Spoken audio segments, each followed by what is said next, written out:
Hello everyone, this is the press up mobility exercise number 1. I'm going to start on the press up position. Arm nice and straight, and go up, engage the core when you're doing it.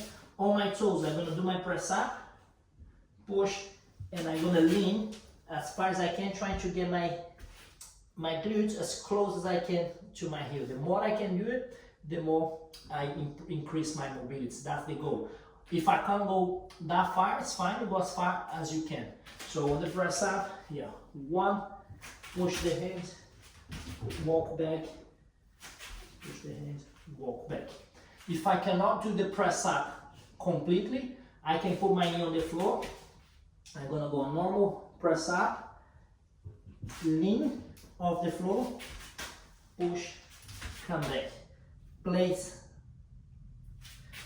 If I cannot do a full press up, I'm gonna do with the knee on the floor. So I use the knee to hold my weight down, go off the floor with knee, and then I do my knee again, press up, off, and alternate. And as you increase, you can step up to the next level. I hope that helps, and I see you on the next one.